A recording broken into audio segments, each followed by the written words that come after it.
ഗംഗാബോണ്ടം നമ്മളിവിടെ പാകുകയാണ്. ഇപ്പോൾ നമ്മൾ ആ വലിയതൊക്കെ പറഞ്ഞു അതിൻ്റെയൊക്കെ പാകിയതിൻ്റെ മുളക്കാതെ വന്നതിൻ്റെ ഇതാണ് വരുന്നത്. അതിൻ്റെ സൈസും ഒക്കെ തേങ്ങ. ഇനിയിപ്പോൾ ഞാനിത് ഒറിജിനൽ പപ്പായ പറഞ്ഞാൽ പപ്പായ തന്നെയാണ് ഇതൊക്കെ. പപ്പായൻ്റെ ഷേപ്പിനെല്ലാം നോക്കുക. അത് അടുത്ത് സൂം ചെയ്ത് കാണിച്ചു നോക്കുക. ഇതൊക്കെയുള്ള തേങ്ങ ഉണ്ടോ, ചകിരീൻ്റെ കനം കാണണമെങ്കിൽ അല്ല എത്ര പത്തിന് ചകിരിയുള്ളത്. ഇത്രയും തേങ്ങയാണ്. ബൾബ് പോലെയാണ്.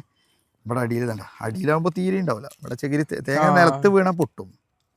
കണ്ടില്ലേ, ഇതാണ് ഗംഗാബോണ്ടം. ഇതാണ് ഒറിജിനൽ ഗംഗാബോണ്ടം. പല നഴ്സറിക്കാരും ചെയ്യലുണ്ട്, ഞാൻ കാണലുണ്ട് വീഡിയോ. വലിയ തേങ്ങയാണ്, ഇതാണ് നമ്മളെ ഗംഗാബോണ്ടം എന്നൊക്കെ പറഞ്ഞിട്ട്. പക്ഷേ ഇപ്പം അതല്ല ഇത്. ഇതാണ് ശരിയായ ഗംഗാബോണ്ടം. പപ്പായ ഷേപ്പിലുള്ള ഇതുണ്ട്. ഈ തൊലിക്കാൻ എത്രയേ ഉണ്ടാവുള്ളൂ. 2.5 കൊല്ലം കൊണ്ട് പുതിയ തേയ്ത് വെച്ചാൽ കായ്ക്കും. ഇപ്പം ഞങ്ങൾ ഒരു കൊല്ലം കൊണ്ട് കായ്ക്കുന്നത് കൊടുക്കുന്നുണ്ട്. ഇതാണ് ഇതിൻ്റെ ഒന്നും കൂടെ വേണമെങ്കിൽ വിളിച്ചു. അതാണ് കറക്റ്റ് പപ്പായ പറഞ്ഞാൽ കറക്റ്റ് പപ്പായ. അതാണ് ചെതൽ പിടിച്ച് എത്രയും 10. ഈ തേങ്ങ നമ്മൾ ഇങ്ങനെ കാണുന്ന അത്ര തന്നെ പൊളിച്ചാലും ഉണ്ടാവും. കണ്ടല്ലോ, അത് ഒന്നല്ല, അതെല്ലാം തന്നെയാണ്. ഇനി ഏത് വേണമെങ്കിലും നോക്കാം.